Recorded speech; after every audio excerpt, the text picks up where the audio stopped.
upkeep. The Mike Brophy connection, Chris, doesn't go that far anymore, does it? It always goes. I just texted David Boreanaz, by the way. He's flipping. He's not here right now. I told him I was with Pronger, and they're presenting together at the awards tomorrow night. Presenting the Norris Trophy, right? Correct. You're familiar with the Norris Trophy, I imagine. A little bit. Yeah. You've seen the Norris Trophy before. Well, I got to ask you, Chris, here. Like I said, I mean, when your contract is done here in a couple of years, you'll be going as a first-ballot Hockey Hall of Famer yourself. But just your thoughts on a guy in particular, a guy like Rob Blake, who's waited a few years for this opportunity, a guy you know very well, you played with internationally, that sort of thing. Rob Blake is a Hockey Hall of Fame defenseman. Well, he's certainly well-deserved. He was a great defenseman for 20-plus years in the league and had a great college career at Bowling Green, former Stratford Culleton like myself. No, just a great person, obviously a great player, but a great person on and off the ice. And, just highlights of his career with his big ass checks and one-timers. And I'm telling you, he never hit anybody with his shoulders. Like, I got bad shoulders, I can't do it. I go, all he does is hit with his ass. You both had pretty good one-timers, buddy. Yours wasn't too bad. Not at all. But I was going to ask you with regards to Rob and the big rangy defenseman.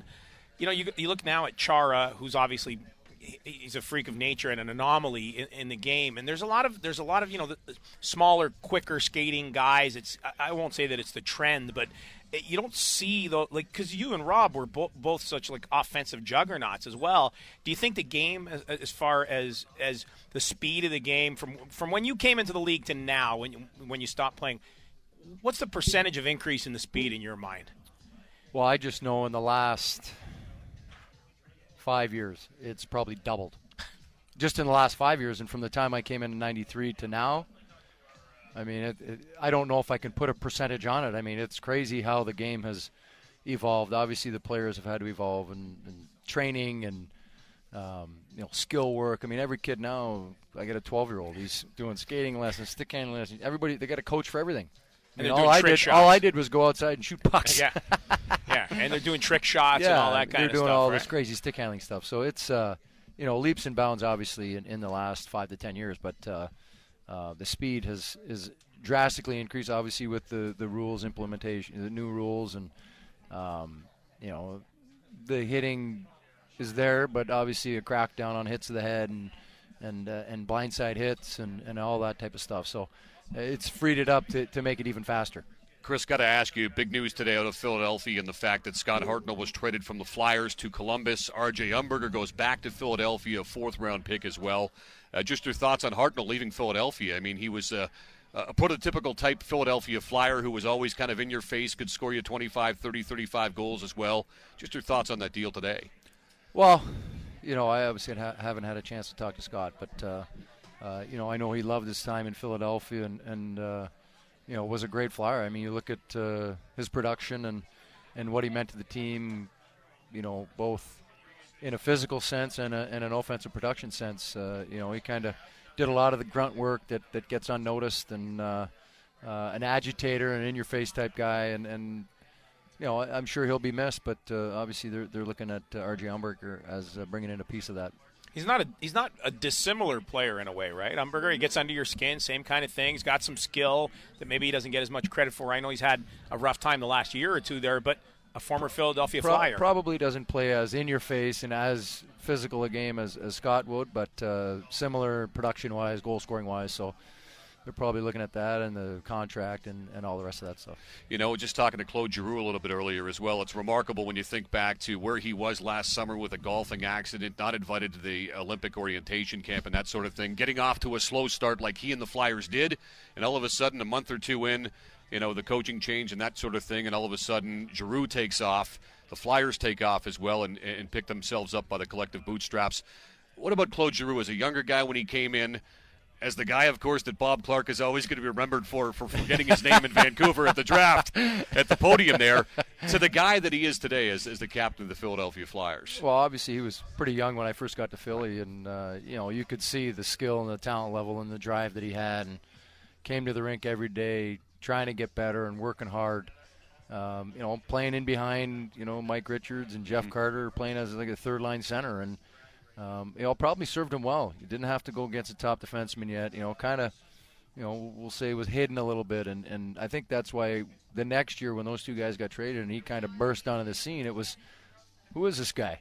Where'd he come from? And, I think just more ice time, more responsibility, and it's funny, he welcomes that and loves that extra motivation, that drive, that he's too little, he can't make it, or he's not fast enough, or he's not. Those little slights and things like that really drive him, which I think is a great personality trait. Have to ask you, because it was funny, when you talk to Luc Robitaille, he has a great quote. I don't know if you've ever heard it. His quote is, Chris Pronger took a penalty every time he was on the ice. He just didn't get called for it. Who was the toughest guy to play against for you during your career? Is there anyone you can single out that every time he came on the ice, or frequently was one of those guys that you just, I won't say dreaded, because I don't imagine you dreaded playing against anybody because of your skill and your size, but was there anybody that you were like, oh, geez, this guy? You know what? It was always the littler guys. You had to get down to get them. It's just the 5'7" guys, the 5'8" guys. I played against Steve Sullivan in junior, and I'm like, God, this guy's so small, I can't get down there. He's going through my legs. Yeah, I'm just like, man. And so did you have to play guys like, did you use your stick more with the guys to keep them away? I would keep them at a distance. I wouldn't rush in there with those little guys. I'd keep them at a distance where I could kind of control and force them in certain directions, because if I went in there, quick little juke and a little spin. You ever ask Sullivan where his pot of gold was? Okay, one last question for me. Hockey Hall of Fame, with the announcement and stuff, and it's going to be a couple of years away, technicality, for you. But is that something that towards the end of the career, or do you think about it, or you're so busy playing? But what will it mean for you? We know it's going to happen. We don't know exactly when. Let's not put the cart before the horse. Okay, so if it happens. It's certainly an honor, but I don't think anybody plays the game, while they're especially while they're in their career, thinking, all right, what else do I got to do to try to make the Hall of Fame? I mean, you're just playing the game to win and playing to the best of your abilities and trying to help your team win and try to be as successful as possible. And by doing that, if you're talented enough and play to the best of your abilities, then people are going to notice that and you're going to have an opportunity. But if you talk to any player that has ever been up for the Hall of Fame or made the Hall of Fame, they're like, it's never been on my radar. You just want to have a great career. I mean, first you want to get drafted, then you get drafted. You're like, all right, I just want to make the NHL. Then you make the NHL. All right, now you start setting goals and you start reaching your goals and going and going and going until finally you put together a pretty good resume and people can respect that. Lastly, we're looking ahead to Philadelphia this weekend, of course, Chris. The first round of the draft goes on Friday night. You were selected by the Hartford Whalers. On the plane ride over here was reading about Brian Burke and what he was thinking about when he selected you and that sort of thing. And he's worked some magic over the years on the draft floor and that sort of thing. Take us back to your draft day and the remembrances you have of it.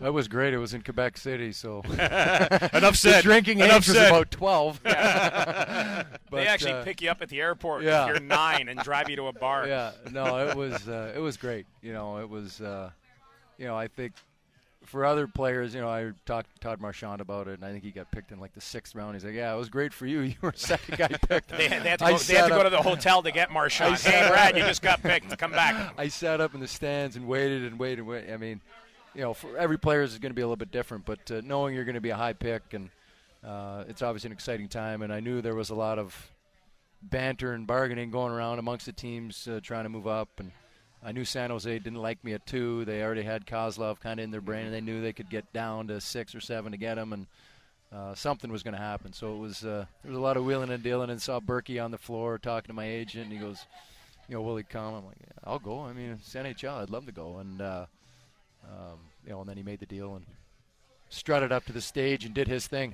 Yeah. Victor Kozlov at one time, Joey, if you remember, was named as the next Mario Lemieux. He was the Russian version of Mario Lemieux. And in retrospect, what does that mean? He likes to play golf and drink wine? In retrospect, it didn't quite work out that way, but it's funny what happens at the entry draft. Hey, Chris, thanks for dropping by. Appreciate it. Thank you. We'll see you tomorrow night, pal. Can't wait. Always a pleasure. Can't wait. Joey, thanks for having us. Thank you so much. All right, of course, we're looking ahead to the NHL Awards coming up. We'll have full red carpet festivities coming up tomorrow as well, and a whole bunch more